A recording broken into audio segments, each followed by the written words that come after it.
My name is Isabella Martinez, 28 years old, and last month I closed a $4 million contract that changed everything. The same parents who treated me like their personal servant for years suddenly wanted to celebrate my success. But here is what they did not know. I had been recording every cruel word, every dismissive comment, every moment they chose my golden boy brother over me. What happened next exposed decades of family lies and proved that sometimes the best revenge is simply letting people reveal who they truly are when money is involved. Before we dive into this family drama that will leave you questioning everything about loyalty and blood ties, tell me in the comments where you are watching from. If you have ever felt overlooked by family who only notice you when you succeed, hit that like button, because this story is about to get wild. And do not forget to subscribe because trust me, you will want to see how this ends. The twist will shock you as much as it shocked me. Growing up in the Martinez household meant understanding your place in the invisible hierarchy that governed our family dynamics. My parents, Maria and Roberto, immigrant success stories who built a thriving restaurant chain from nothing, had very clear ideas about traditional family roles. My older brother Diego was the crown prince destined to inherit the business empire. I was the dutiful daughter expected to serve support and smile while doing it. From the time I could reach the kitchen counter, I was washing dishes, folding laundry, and cleaning bathrooms while Diego played video games or hung out with friends. When I complained, Mom would pat my head and say, "Mija, this is how you learn to take care of a family. Diego needs to focus on his studies." Even when my grades surpassed his consistently, even when I earned a full scholarship to business school, while he barely scraped through community college, the narrative never changed. The real breaking point came 3 months before my contract victory during what I now call the Sunday dinner incident. I had driven 2 hours from my downtown apartment to join the weekly family gathering bringing homemade tres leches cake because Mom always complained when people showed up empty-handed. Diego stumbled in an hour late, reeking of alcohol, mumbling some excuse about traffic. "Isabella, go fix your brother a plate," Mom commanded without looking up from her telenovela. "And make sure you give him the good pieces of chicken." I was exhausted from a 70-hour work week developing the proposal that would eventually become my career-defining contract. But I stood up, walked to the kitchen, and prepared his plate like I had done countless times before. As I handed it to him, Diego looked me up and down with that familiar sneer. "Still playing businesswoman, I see," he slurred. "When are you going to get married and stop embarrassing the family with this career obsession?" Dad chuckled from his recliner. "Your brother has a point, mija. You are almost 30. Mrs. Gonzalez's daughter just had her 3rd baby." Something inside me snapped. Not the explosive, dramatic kind of snap you see in movies, but a quiet, cold realization that settled in my bones like winter frost.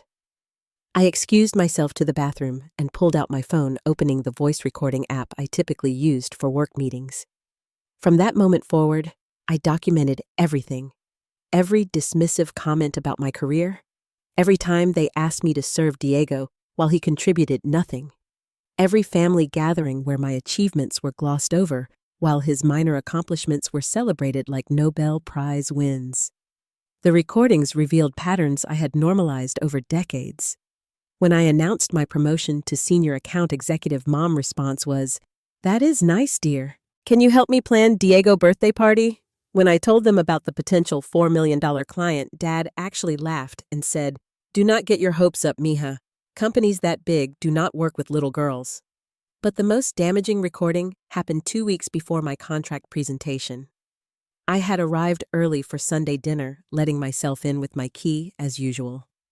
From the kitchen, I could hear my parents talking in rapid Spanish, assuming I was not within earshot. "Roberto, we need to talk to Isabella about contributing more to the family," Mom was saying. "She makes good money now, but she is so selfish. She should be helping pay for Diego business school applications." "You are right, Maria. She has always been ungrateful. We gave her everything, and now she thinks she is too good for family obligations. Diego is our future. He will take care of us when we are old. Isabella will just marry some man and forget about us. Maybe we should ask her to move back home, Dad suggested. She could help with the restaurants while Diego finishes his education. It would save us money on hiring managers. The casual cruelty of it stole my breath. After 28 years of putting family first, of sacrificing social events and relationships to help with their business of sending money home every month despite my student loans, they viewed me as nothing more than a financial resource to fund my brother's dreams.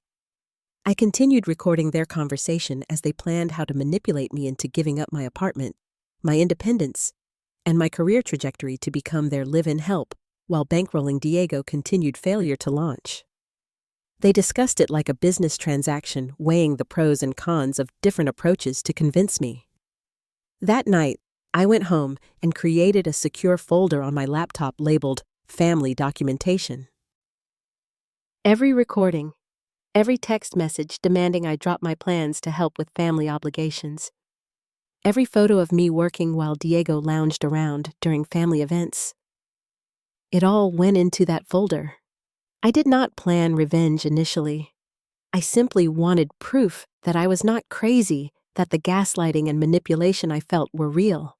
But as the evidence accumulated, a different kind of clarity emerged. I realized that my family operated on a fundamental assumption that I would always be available, always be grateful, always put their needs before my own. The $4 million contract presentation was scheduled for the following month. As I prepared for the biggest opportunity of my career, I also began preparing for something else entirely. If my family wanted to treat me like hired help, then perhaps it was time they learned what happened when the help decided to quit.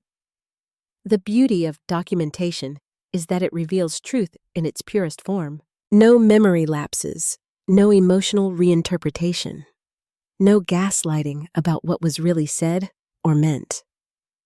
Just voices speaking honestly when they thought no one was listening, revealing the calculations behind every family interaction. As I listened to those recordings late at night, I felt something shift inside me. The desperate need for their approval, the constant hope that they would finally see my worth, the guilt over wanting more than they thought I deserved. It all began to fade. In its place grew something much more powerful, the absolute certainty that I deserved better, and the strategic mind that would ensure I got it. The transformation did not happen overnight. For weeks after discovering my parents' true feelings, I continued attending family dinners, continued playing the dutiful daughter role, continued pretending that nothing had changed. But everything had changed, because now I was watching the performance from the outside, documenting each act of casual cruelty with the detached precision of an anthropologist studying a foreign culture. My contract preparation became my sanctuary. While my family saw my long work hours as typical Isabella obsessiveness, I was actually building something that would prove my worth to the world beyond our toxic family dynamic. The client, Morrison International, was expanding their Latin American operations and needed someone who understood both markets intimately. My bicultural background and business acumen made me the perfect candidate, but I knew the presentation had to be flawless. During this period, I began implementing what I privately called the documentation protocol. Every family interaction was recorded when legally possible. Every text message was screenshotted. Every financial contribution I made to family expenses was meticulously tracked. I was building a case, though I was not yet sure what kind of trial I was preparing for. The most revealing moment came during a family barbecue at my aunt's house. Diego had brought his latest girlfriend, a sweet college student who clearly adored him despite his obvious character flaws.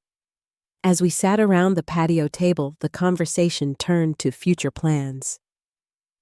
"Diego is going to revolutionize our restaurant business," Dad announced proudly. "He has ideas about franchising and modernization that will take us national." I had heard these grand plans before. For 5 years, Diego had been talking about transforming the family business while contributing nothing but expensive ideas that required other people money and effort. Meanwhile, I had been quietly consulting on their marketing strategies and financial planning during my free time improvements that had increased their revenue by 30% over 2 years. "What about Isabella business?" the girlfriend asked innocently. "She must have some amazing projects if she is working such long hours." The table fell silent for a moment before Mom laughed dismissively. "Isabella thinks she is very important because she works downtown with fancy companies. But at the end of the day, family business is what matters. Real legacy is what you build for your children." "Exactly," Diego chimed in, emboldened by parental support. "My sister plays with other people's money, but I am building something permanent, something that will employ family members for generations." I smiled and nodded, even as I felt my phone recording every word in my purse. The girlfriend looked confused by the obvious dismissal of my career, but she was smart enough not to push the topic. Later, when I was helping clear dishes in the kitchen, she approached me privately. "I hope you do not mind me saying this, but what you do sounds really impressive," she whispered.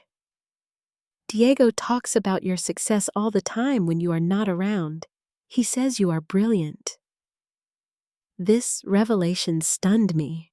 Diego spoke positively about me when I was not present, yet treated me with contempt to my face. I thanked her for the comment and filed this information away for later analysis. It suggested that the family dynamic was performative, that diminishing my achievements was a conscious choice, rather than genuine belief. My contract presentation was scheduled for the following Tuesday. As the date approached, I found myself experiencing something I had never felt before during a family visit: complete emotional detachment. I watched my parents fuss over Diego minor accomplishments while ignoring my preparation for the biggest meeting of my career. I observed their assumption that I would handle all cleanup and service tasks while Diego contributed nothing. I noted their casual dismissal of my stress about the upcoming presentation. But instead of hurt or anger, I felt analytical curiosity. What psychological mechanisms allowed them to maintain this cognitive dissonance? How did they reconcile their dependence on my financial contributions with their public dismissal of my capabilities? Why did they assume my success would automatically translate to increased resources for Diego projects?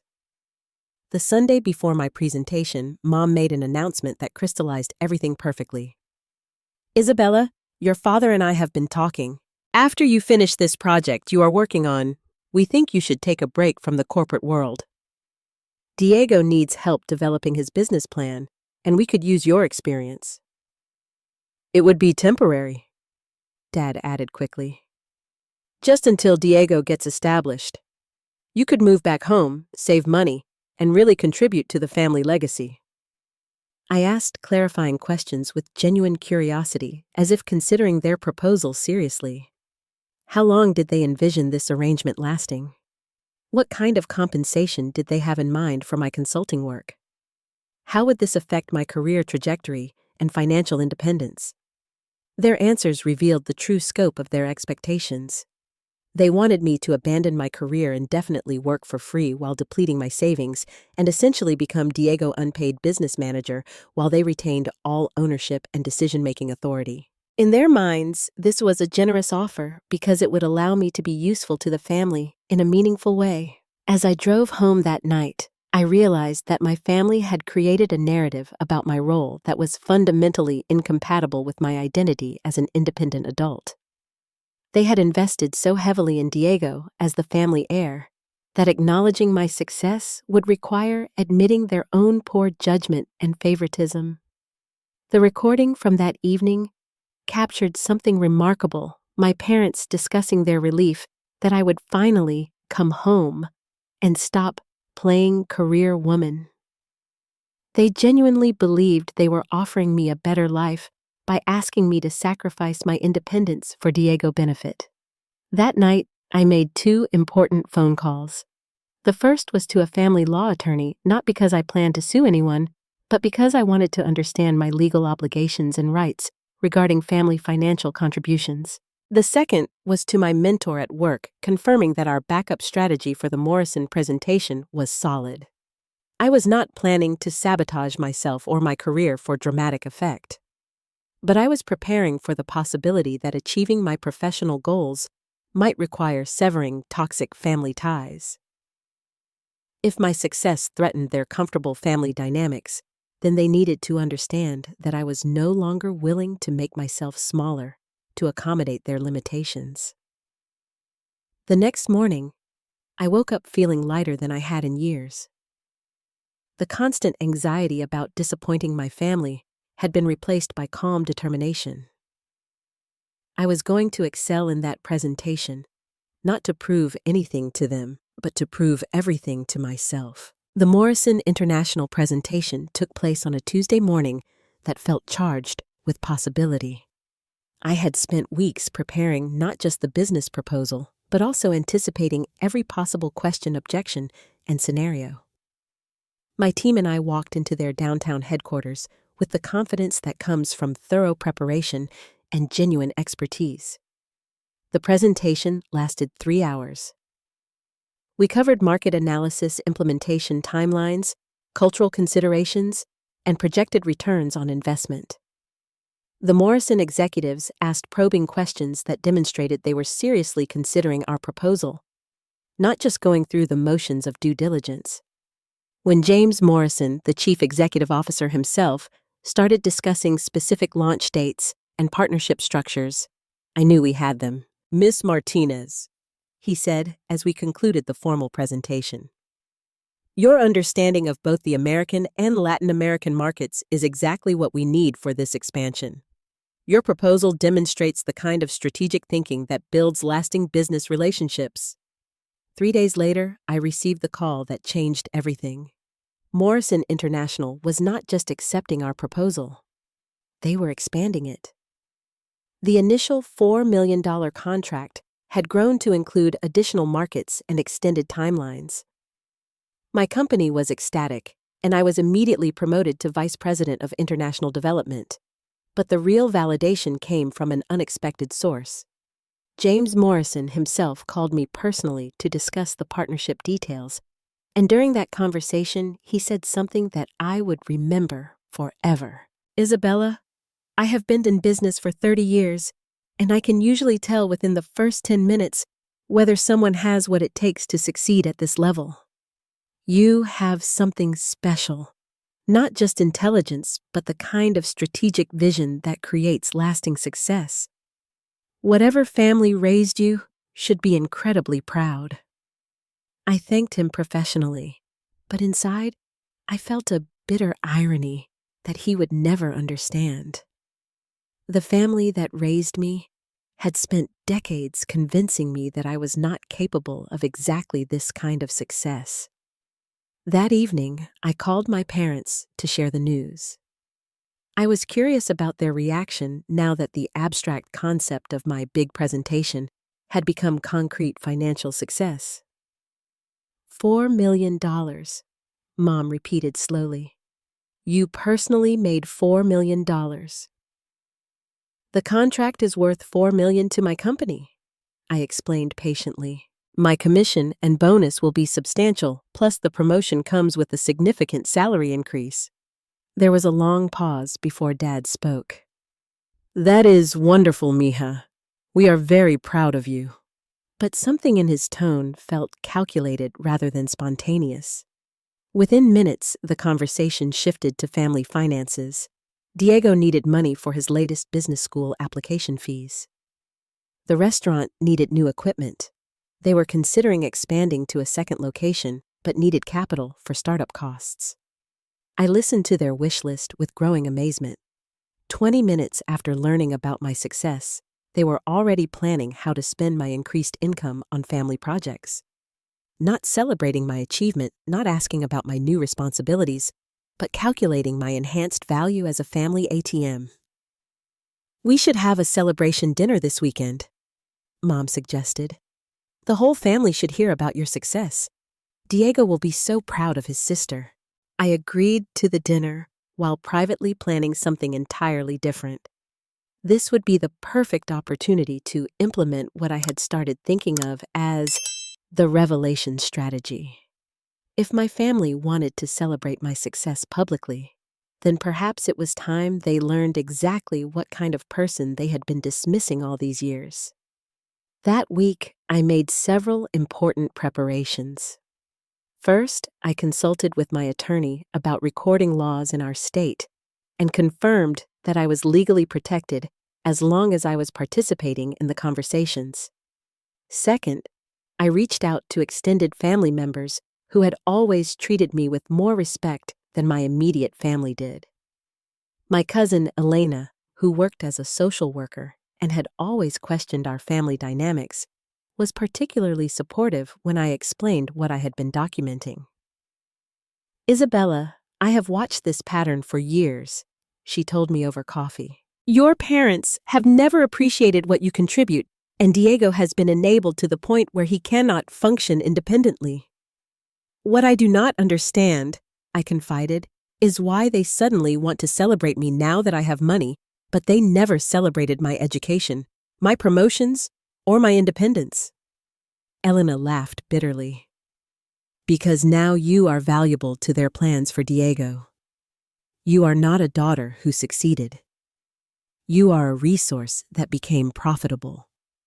This conversation helped me understand that my perspective was not distorted by resentment or oversensitivity.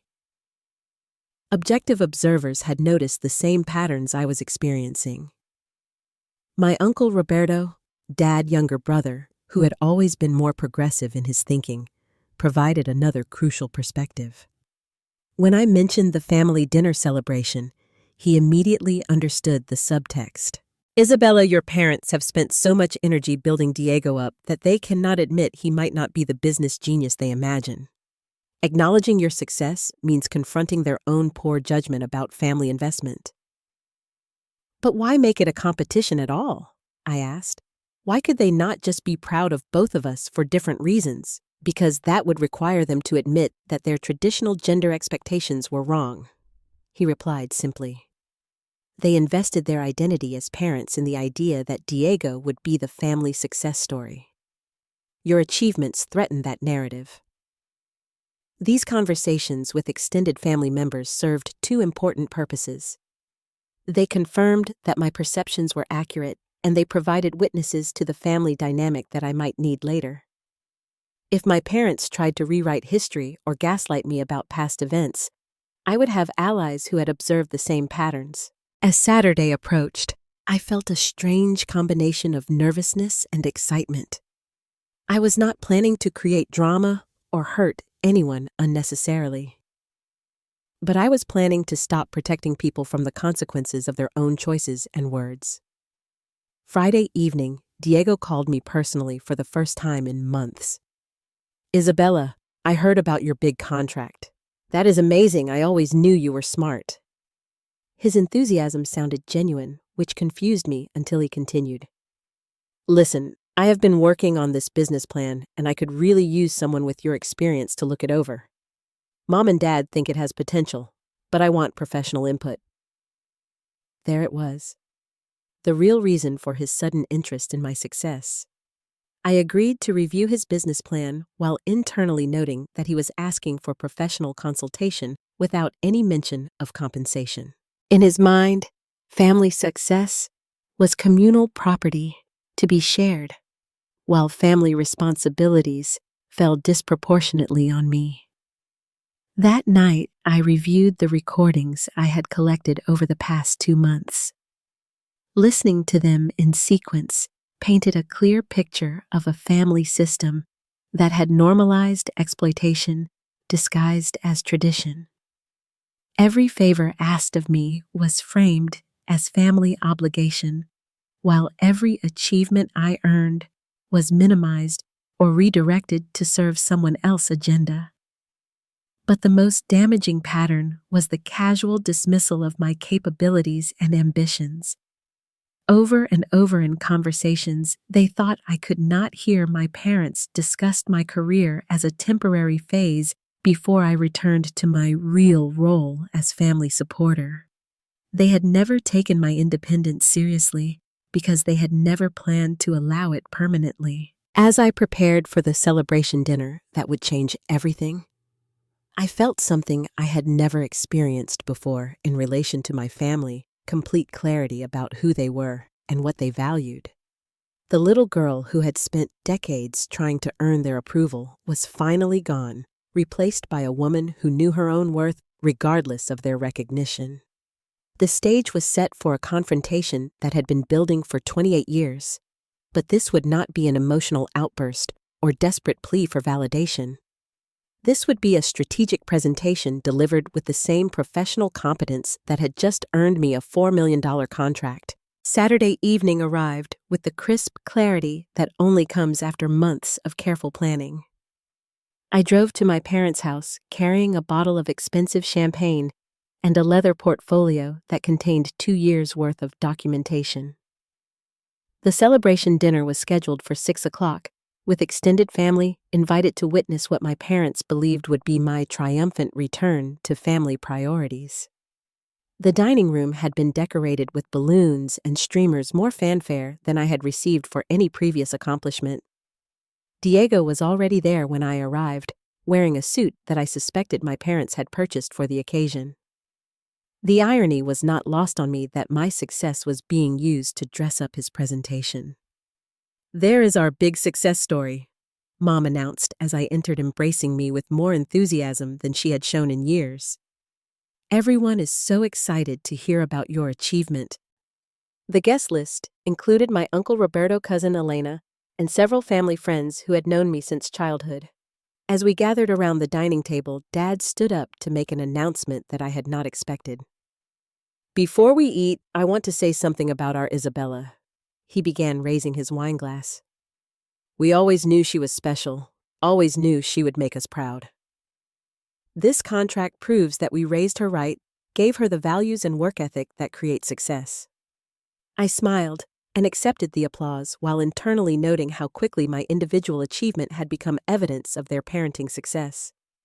Then Mom stood up for her portion of the tribute. "Isabella has always been our responsible daughter, always putting family first. And we know that even with this new success, she will remember what matters most, taking care of the people who love her."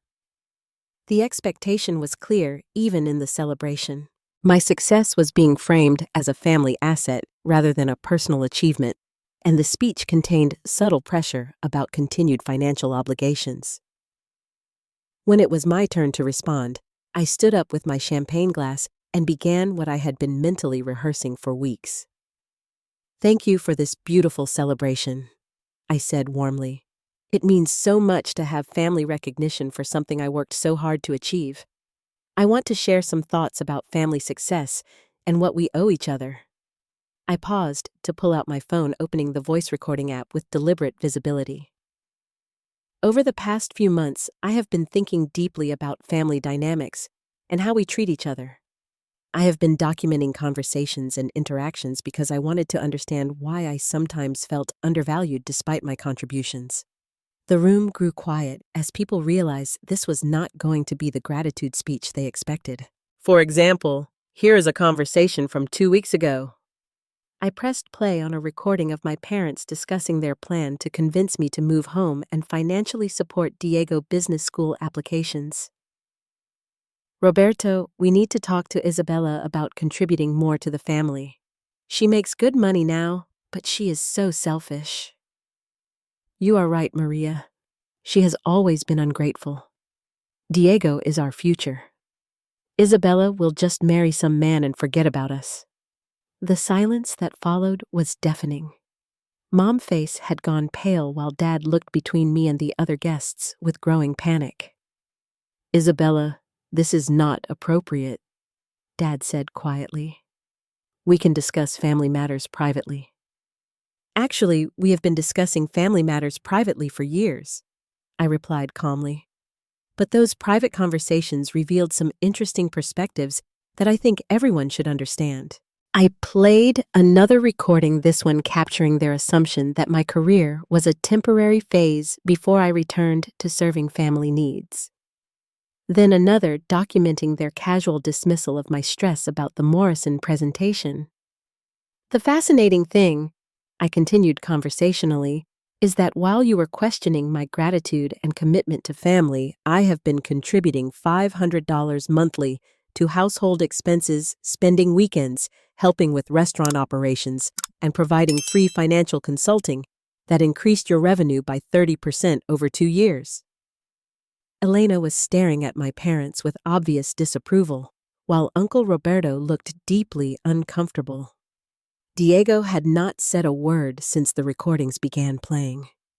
But the most revealing conversation happened last month. I played the recording of them planning to convince me to abandon my career and move home to support Diego's dreams while they retained control of all business decisions. Maybe we should ask her to move back home. She could help with the restaurants while Diego finishes his education. It would save us money on hiring managers. That is a generous offer because it would allow her to be useful to the family in a meaningful way. When the recording finished, I looked around the table at faces ranging from shocked to ashamed to angry. So here is what I learned from documenting these conversations, I said, maintaining my professional presentation tone. My family operates under the assumption that my independence and success are temporary inconveniences before I return to my real purpose of serving others. My achievements are valuable only insofar as they can be converted into resources for Diego projects. Mom finally found her voice. Isabella, you are taking things out of context. We have always been proud of you. Have you? I asked, pulling out printed transcripts. Because I have 2 years of evidence suggesting that pride only emerged when my success became financially useful to your plans. I began reading direct quotes from various family gatherings documenting the pattern of dismissing my career while expecting my financial support. The accumulation of evidence was overwhelming, painting a clear picture of systematic devaluation disguised as family tradition. Diego finally spoke up. Isabella, I never asked you to record private conversations. This feels like a violation of trust. You are absolutely right, I agreed. Recording conversations is a violation of trust, just like expecting unpaid labor is a violation of respect. Just like dismissing someone's achievements while benefiting from their success is a violation of basic decency. Uncle Roberto cleared his throat. Isabella, what do you want from this conversation? What is your goal here? I had been waiting for exactly that question. My goal is clarity, I said simply. For 28 years, I have been trying to earn approval from people who fundamentally do not respect my choices or capabilities. I kept thinking that if I achieved enough, contributed enough, sacrificed enough, you would finally see my value. I gestured toward the decorations and celebration setup. And tonight proves my point perfectly. You are not celebrating me. You are celebrating what I can do for you. The same parents who questioned my career choices last month are now proud of me because my success can fund family projects. The room was completely silent, except for the sound of Mom crying quietly. So here is my decision, I concluded. I am withdrawing from this family dynamic effective immediately. No more monthly financial contributions. No more free consulting. No more dropping my plans to handle family emergencies that somehow always involve me sacrificing while others benefit. I stood up and began packing my portfolio. I will maintain relationships with family members who treat me with genuine respect, but I will no longer accept disrespect disguised as tradition. As I walked toward the door, I heard Dad's voice behind me. Isabella, you cannot just abandon your family over some misunderstandings. I turned back one final time. I am not abandoning anyone. I am simply refusing to subsidize people who do not value me. The days following my family dinner revelation passed in a surreal blur of consequences I had anticipated and reactions I had not.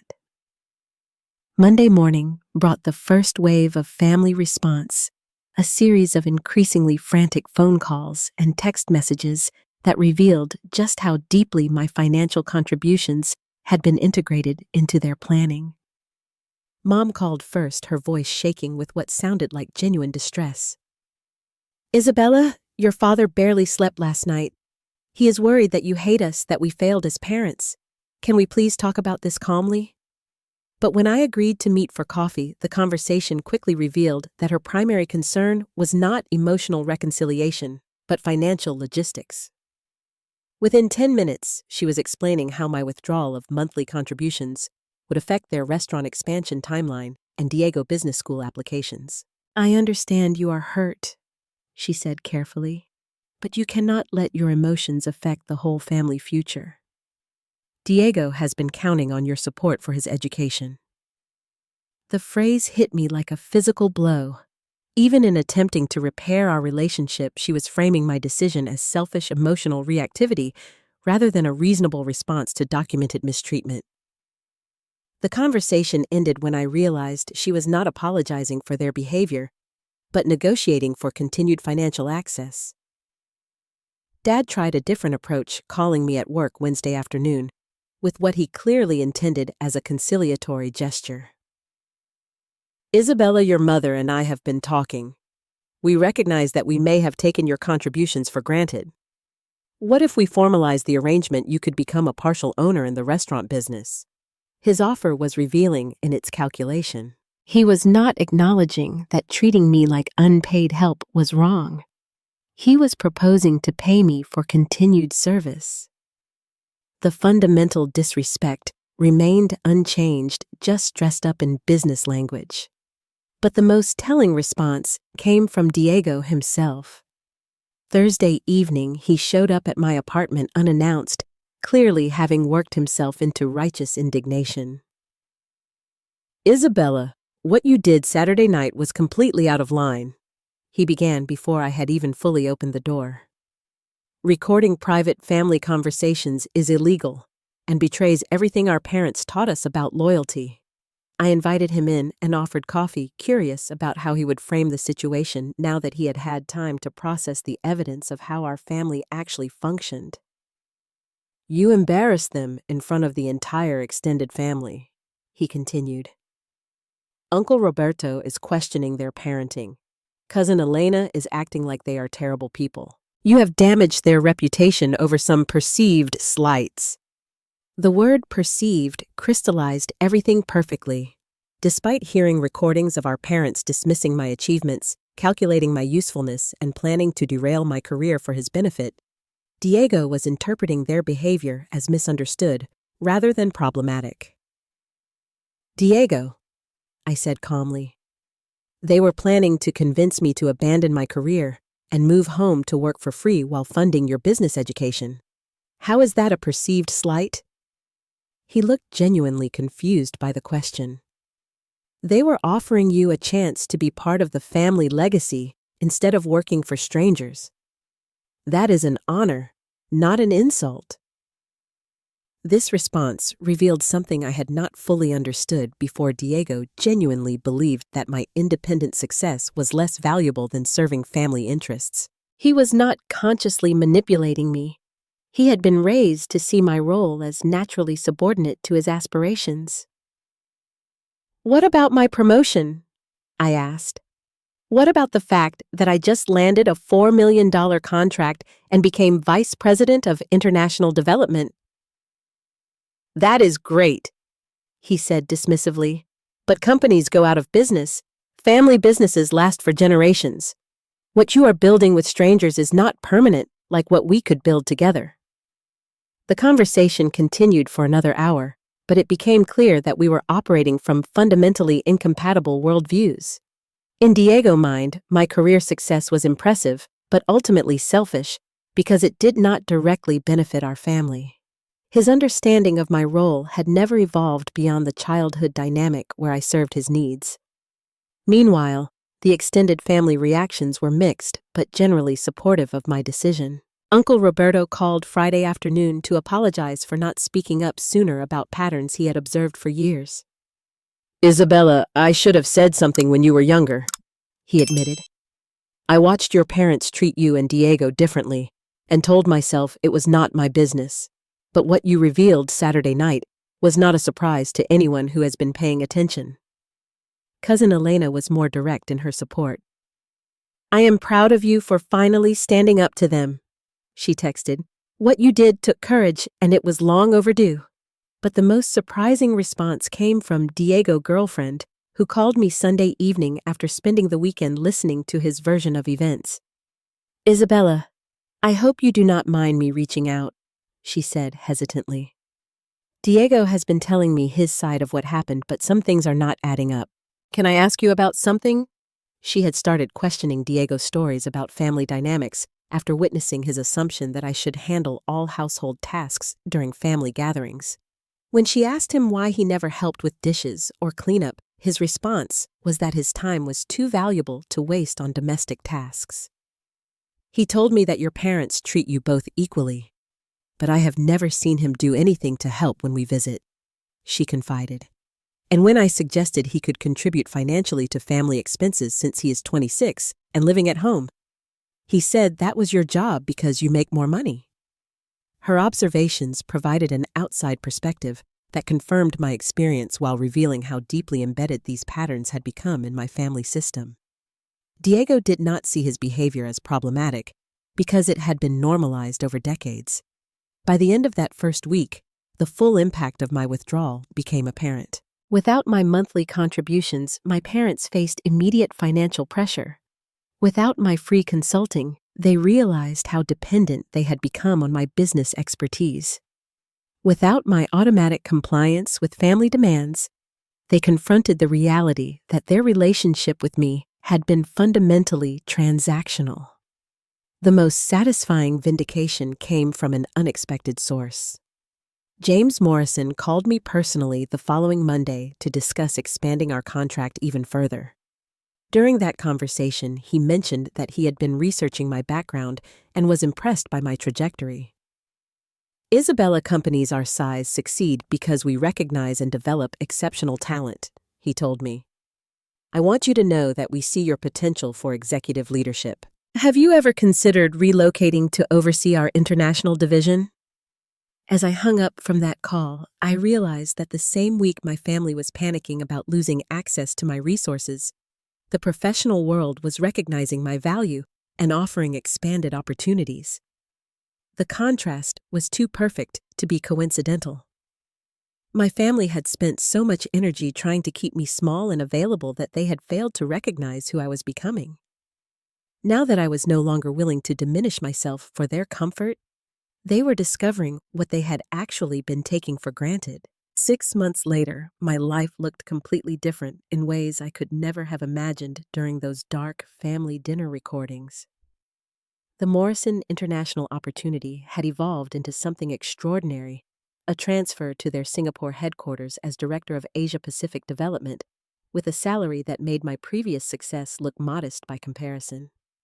But the professional transformation was only part of the story. The real change was internal, a fundamental shift in how I understood my worth and my relationships. The extended family dynamics had settled into new patterns that revealed who had genuinely cared about me versus who had simply benefited from my presence. Uncle Roberto became a regular source of support, checking in monthly and often expressing regret about not intervening earlier. Cousin Elena visited me before my international move, bringing photo albums and family memories that helped me process the healthier relationships that had existed alongside the toxic ones. "You know what I realized," Elena told me during that visit. "Your parents never taught Diego how to function independently because they always assumed you would be there to handle everything they could not manage. They created a family system that required your sacrifice to function." Meanwhile, my immediate family struggled to adjust to my absence in ways that validated every decision I had made. Without my monthly financial contributions, Dad restaurant expansion plans stalled indefinitely. Without my free business consulting, they made several costly operational mistakes that eroded the improvements I had helped implement over the years. Diego business school applications were rejected across the board, partly because his grades were mediocre, and partly because his personal essays revealed a shocking lack of real-world experience or independent accomplishment. When Mom called to tell me about his rejections, she somehow managed to make it sound like my fault. If you had helped him with his applications like we discussed, he might have had better results, she said, apparently forgetting that our discussion had involved me abandoning my own career to serve as his unpaid tutor and advisor. But the most revealing development came 4 months after my family dinner confrontation. Diego's girlfriend broke up with him after witnessing his complete inability to handle adult responsibilities when his parents went on vacation for 2 weeks. She later sent me a message that perfectly captured the situation. "I cannot build a future with someone who expects to be taken care of like a child," she wrote. "He actually asked me to do his laundry because he had never learned how. When I suggested he figure it out himself, he got angry and said I was being unreasonable." The irony was perfect. The same entitlement and learned helplessness that had defined Diego's relationship with our family had eventually poisoned his romantic relationship. The patterns my parents had created to protect him had actually crippled his ability to function as an independent adult. Meanwhile, my career flourished in ways that surprised even me. The Singapore position connected me with a global network of executives who operated at a level I had only dreamed about.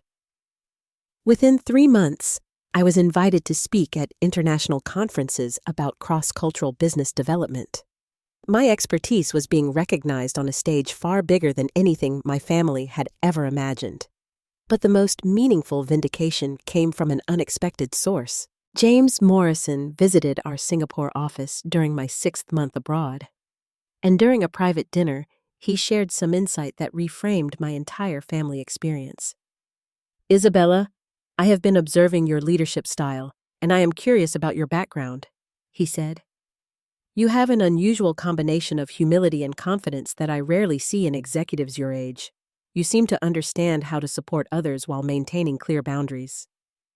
When I explained that I had grown up managing complex family dynamics while pursuing my own goals, he nodded thoughtfully. "That makes sense. Some of our best leaders come from backgrounds where they had to develop emotional intelligence alongside professional skills.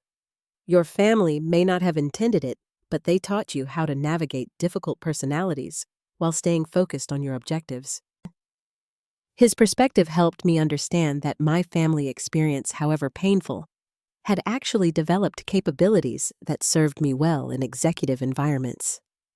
I had learned how to remain calm under emotional manipulation, how to document and analyze complex interpersonal dynamics, and how to make difficult decisions based on evidence rather than sentiment.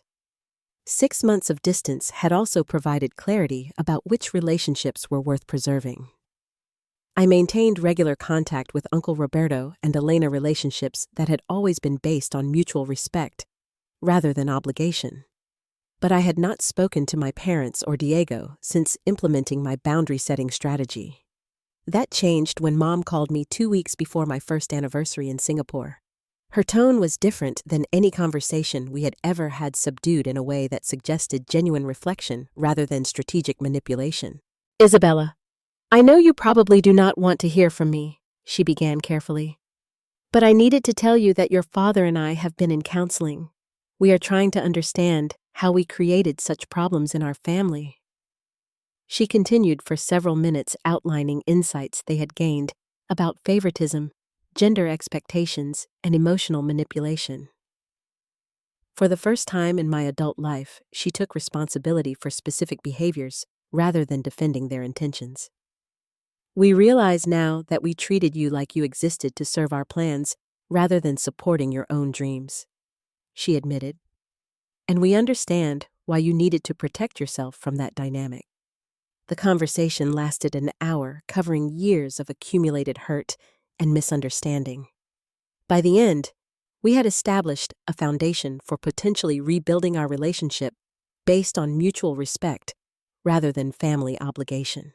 But perhaps the most important development was personal rather than family-related. Living independently in Singapore had connected me with a community of expatriate professionals who understood the challenges of balancing career ambition with family expectations across different cultures. For the first time in my life, I was surrounded by people who celebrated my success without calculating how it could benefit them. These relationships taught me what healthy family dynamics could look like: support without obligation, celebration without expectation, love without condition. I began to understand that family could be chosen as well as inherited, and that the most important loyalty was to my own authentic development. As I prepared to celebrate my first anniversary abroad, I reflected on the journey from that family dinner confrontation to this moment of international success. The little girl who had spent decades trying to earn approval from people who fundamentally did not respect her had evolved into a woman who knew her own worth regardless of external validation. The recordings that had once documented pain and manipulation now served as reminders of how far I had traveled, both professionally and personally. My family had taught me valuable lessons, though not the ones they intended. They had shown me that real love supports growth rather than demanding sacrifice, that healthy relationships enhance rather than diminish individual potential, and that sometimes the most loving thing you can do for people is refuse to enable their dysfunction. Have you ever experienced family dynamics that made you question your own worth and potential? Have you struggled with the balance between family loyalty and personal growth? Drop a comment below and share your story. I love hearing from people who understand the complexity of these relationships. And if this story resonated with you, please hit that like button and subscribe for more real-life experiences about finding your authentic path despite family expectations. Share this video with anyone who might need to hear that they deserve better than relationships based on obligation rather than respect.